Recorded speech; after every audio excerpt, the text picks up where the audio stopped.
Chiropractors, are you looking for the inside track to success in your practice? Hi, everybody. Welcome to the KC CHIROpulse Podcast, brought to you by CATS Consultants, helping doctors keep their pulse on success. I'm your host, Dr. Michael Perusich, joined with my co-host, Dr. Troy Fox. Troy, everybody's always wanting to know, what are the tips for chiropractic entrepreneurs to succeed? So I thought, you and I banter this stuff around all the time. I thought this would be kind of a fun topic today. Yeah, most definitely. And there are probably more than 10, but I'm sure we can come up with 10 real easily that will help your practice today. I mean, so get your pencil and paper out, right? Or get your laptop out. That's the more PC thing in, Yeah. 2024. Hey, I got this new thing. It's called the Remarkable. I don't know if you've seen it, Uh-uh. but it's like a tablet, only it's thinner and it's super lightweight, and you write on it, and then it converts your writing if it can figure it out. It converts your writing into typed format.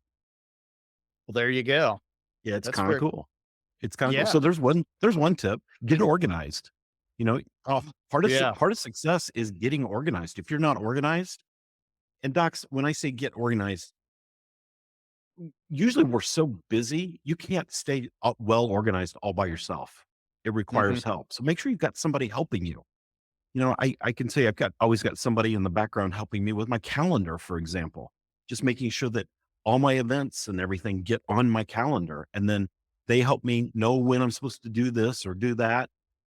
And you'd be shocked at how much that helps you stay organized.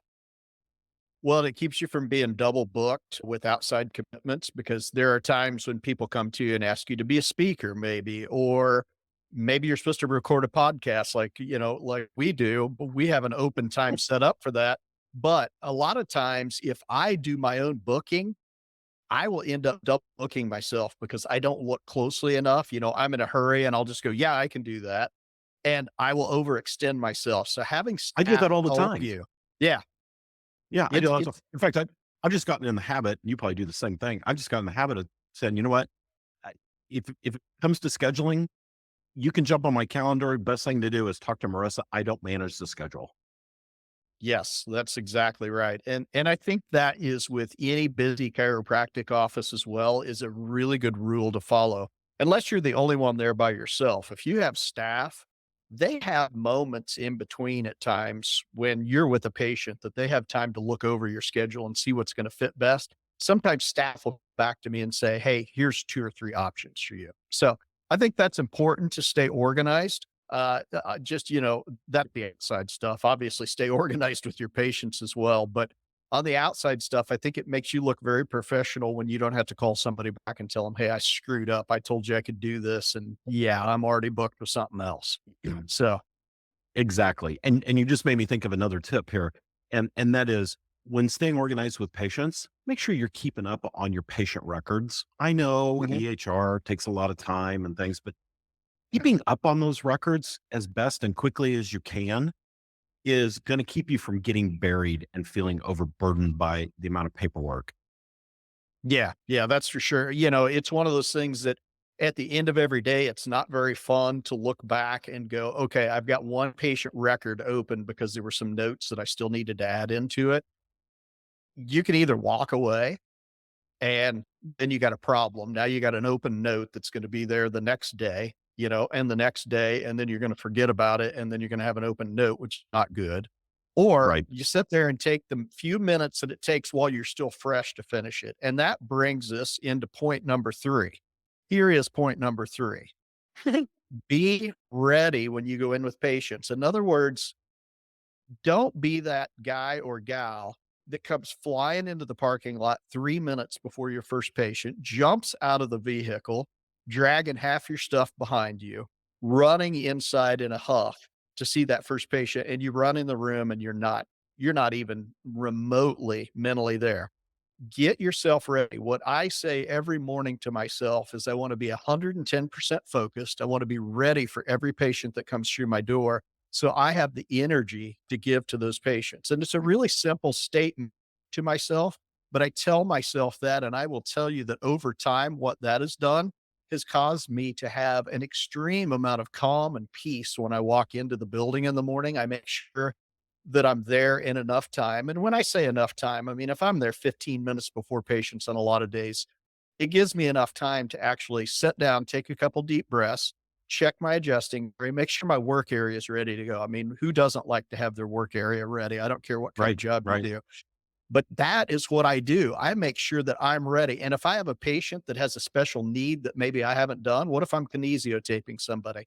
Just a quick look to make sure, okay, do I have enough kinesio tape? Not that I could fix it at that point, but let's make sure that we're ready so we don't run into any hiccups. And then I'll run up front and I'll check with the staff. We do a quick, just off the cuff, quick meeting up at the front, a team huddle, and we go, hey, this Absolutely. patient right here is going to require this. This is going to, and that's literally one of the biggest things that I do every day that makes my day run smoothly. So as an entrepreneur, I want to make sure that the patient experience is perfect. So I think we kind of fell into another tip there too, but let me Yeah. come back on something for just a minute. You said, you like to get to the clinic 15, 20 minutes early. I like to get there 30 to 45 minutes early because Hmm. I like to walk around the clinic, and it does two things for me. One, how does the clinic look from the patient point of view? Is Hmm. it clean? Is it ready to go? And number two, it helps me just get in the zone of treating patients. And Yeah. then but you talked about having morning meeting with your team just to get the team together. Team communication. This is the next tip. Team communication is so powerfully important because if you Right. all aren't on the same page with patients, if your staff, for example, is hearing things that patients are saying that could be pertinent to care, but they're not telling you, and you guys aren't having that coordinated communication process, you could be really missing out on a lot of things. Yeah. And I want to throw in real quick here. If I'd have said that I get to the clinic 30 minutes to an hour ahead, Dr. Perusich would have said, I like to get there an hour to an hour and a half ahead. Well, of course. Of course, whatever works. Now, my difference is I'm in a small town practice 30 miles away. So I'm literally there over my whole lunch hour and all that. So some of the things that you do in that 30 minutes, I show up 15 minutes early. And over the lunch hour, there's a lot of times when I wander through my building and just go, I'll go Sure. sit in a room and just kind of look around for a little bit and see what do I see, kind of like you do. So that's a good tip. I think it's something good for us to do. And I think it's also beneficial to our patients. And from that patient point of view, walk into your clinic sometime in the front door, not the employee door, the side door, the back door, and maybe the front door is all you have, but look around as if you're the patient. What does the patient see? And I can tell you a funny little story about that. We had somebody call us one time. Their practice wasn't growing. They weren't too far away, wanted me to come by and just take a look at it. Well, I could tell immediately why it wasn't growing. When you pulled up to the front door, there were weeds everywhere. The bushes out front were dead. You could barely open the front door. The carpet inside the front door was worn out. Old pictures, stacks of magazines everywhere. Well, no wonder you're not growing. Your practice looks terrible. So clean it up. Make sure it's in good looking order. Kind of goes back to being organized as well. What's it look like behind the front counter? What are patients seeing? Because the front counter looks way different from the patient side than it does from your employee side. Yeah. So make So sure I was going to say sight, smell, and sound. Those are the three yeah, things walk through the door, and that's really important. That's a pretty big tip. What is that? Is that number 5 or number 4? I I can't think even, that's number 5. I think I it's was, number, I was all trying right. to keep track of them, but I'm not Yeah. So organized enough to. that's number 5, sight, smell, sound. And what I mean is this, personally, I don't like walking into an office that's dead silent. I like to hear something. And here's the thing.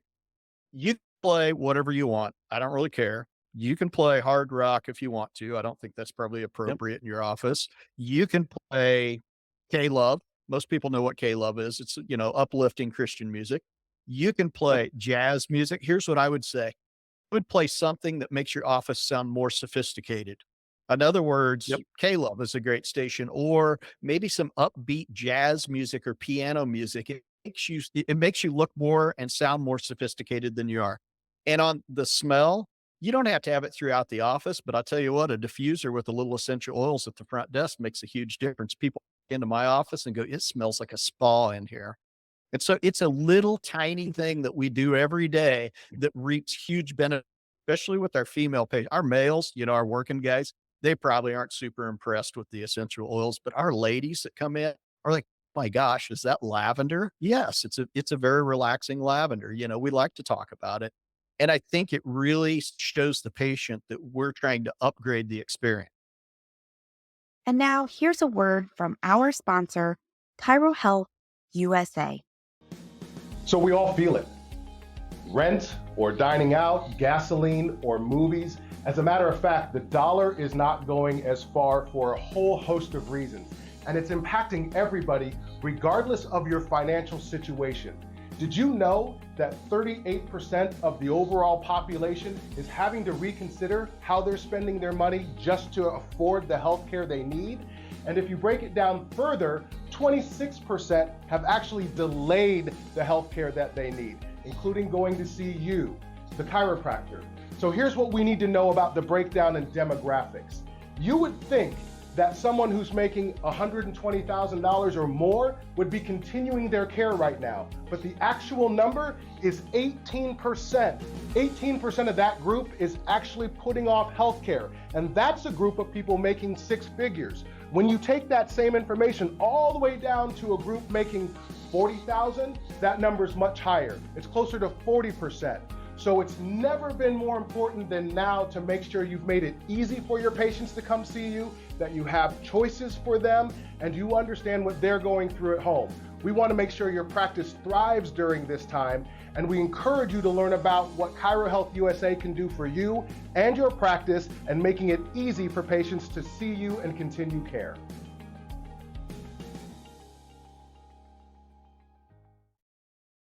And now back to the podcast. So here's a side tip to that tip. We used to buy our diffuser incense from the spa, the day spa down the street.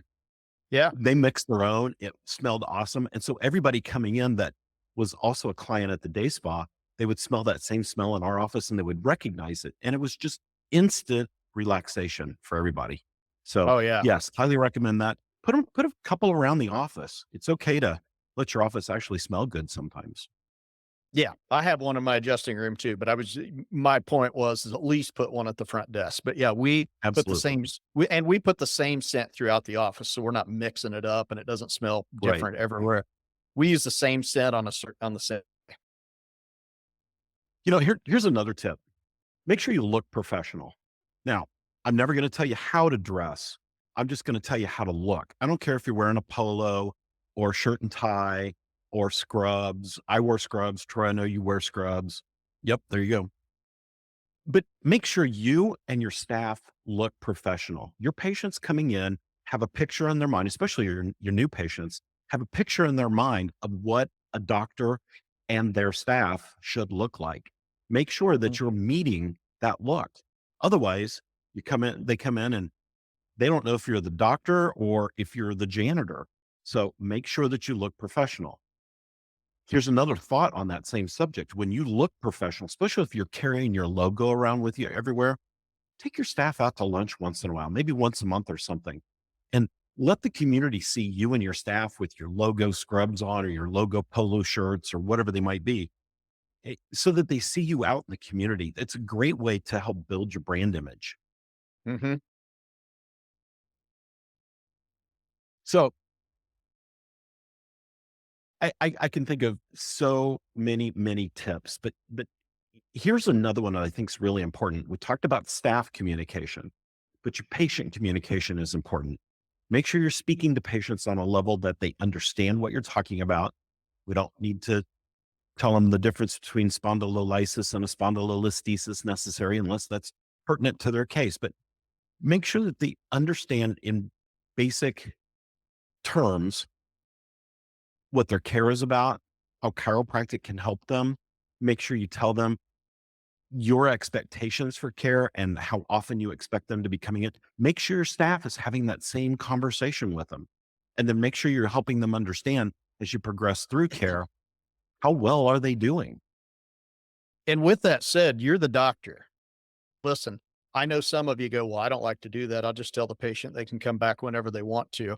You're the authority to tell the patient what they need. And here's how I like Be to, the leader. and I bought a practice that was basically that type of practice where people dictated their own care. In a year's time, practice have radically turned it on its head. And as a result, there's a lot of things that have changed. My satisfaction level as a result of that, our income has improved by leaps and bounds just because people are actually getting the care that they need and their satisfaction is high. But here's how I do it. 2 rules. Number 1, I work for you. Okay. But number 2, we work together as a team, which allows me as a team member to let you know what I feel like you need to do without any repercussions. In other words, even if you don't like what I have to say, we'll still be friends. But Right. I'm going to tell you what you need because I'm remiss if I don't do that. I'm going to tell you what I would tell my own family member if they walked in the door with your condition. And so I think that's an easy way sometimes to approach, especially when you're trying to break that mold. It's an easy way to approach it because I approach patients in my practice that had for years dictated their own care and said when they were going to come back. And, Right. and you know, what's funny is my patient satisfaction's through the roof right now.